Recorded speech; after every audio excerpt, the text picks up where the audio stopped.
Assalamualaikum warahmatullahi wabarakatuh. Perkenalkan, nama saya Muhammad Firga Kartika dengan NPM 22.290. Di sini saya akan menjelaskan materi tentang prinsip-prinsip perjanjian internasional. Perjanjian merupakan salah satu sumber yang bisa menimbulkan perikatan. Adapun pengertian dari perikatan adalah suatu perhubungan hukum antara dua orang atau dua pihak berdasarkan mana pihak yang satu berhak menuntut sesuatu hal dari pihak yang lain. Lalu pihak yang lain berkewajiban untuk memenuhi tuntutan itu. Meskipun bukan yang paling dominan, namun pada umumnya perikatan yang lahir dari perjanjian merupakan yang paling banyak terjadi dalam kehidupan manusia sehari-hari, dan juga ternyata banyak dipelajari oleh ahli hukum serta dikembangkan secara luas oleh legislator, para praktisi hukum, serta juga ada cendekiawan hukum menjadi aturan-aturan hukum positif yang tertulis, jurisprudensi dan doktrin-doktrin hukum yang dapat kita temui dari waktu ke waktu.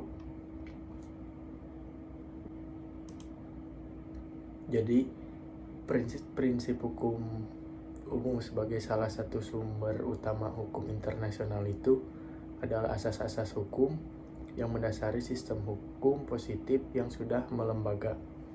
Lalu ketentuan konvensinya itu sudah mengakui beberapa prinsip-prinsip hukum, tentunya terutama terkait dengan perjanjian internasional.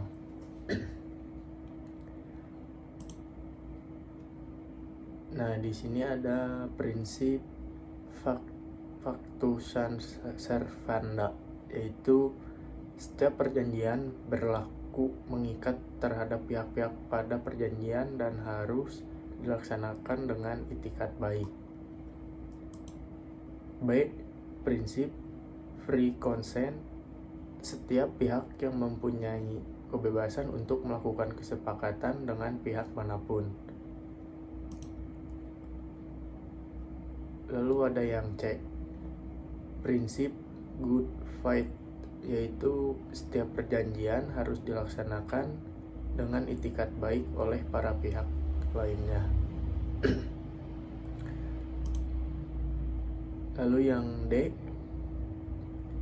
prinsip non-retroaktif. Nah, konvensi hanya berlaku terhadap perjanjian yang ditutup sesudah berlakunya konvensi.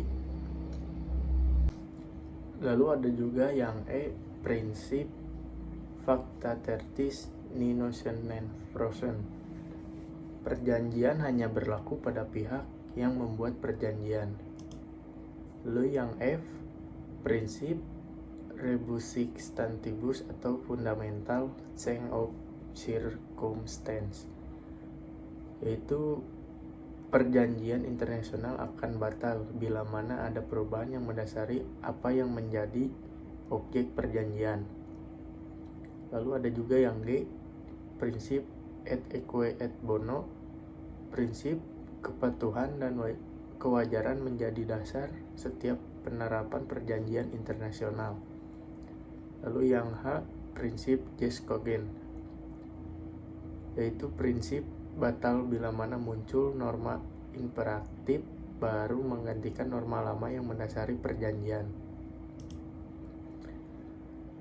Lalu di samping prinsip-prinsip di atas tadi ada juga prinsip hukum umum yang termuat dalam Piagam Perserikatan Bangsa-Bangsa atau United Nations Charter II yang harus dipatuhi pada para pihak dalam menutupi dan melaksanakan perjanjian internasional, seperti yang pertama itu ada prinsip persamaan atau equality rights, lalu penentuan nasib sendiri atau self determination, lalu yang ketiga ada prinsip kedaulatan dan kemerdekaan semua.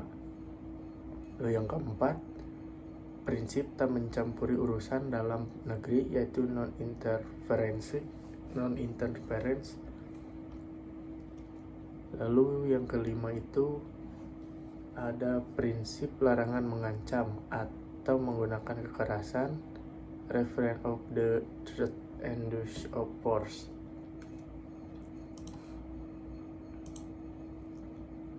Mungkin sekian dari saya, mohon maaf bila ada kesalahan kata. Wassalamualaikum warahmatullahi wabarakatuh.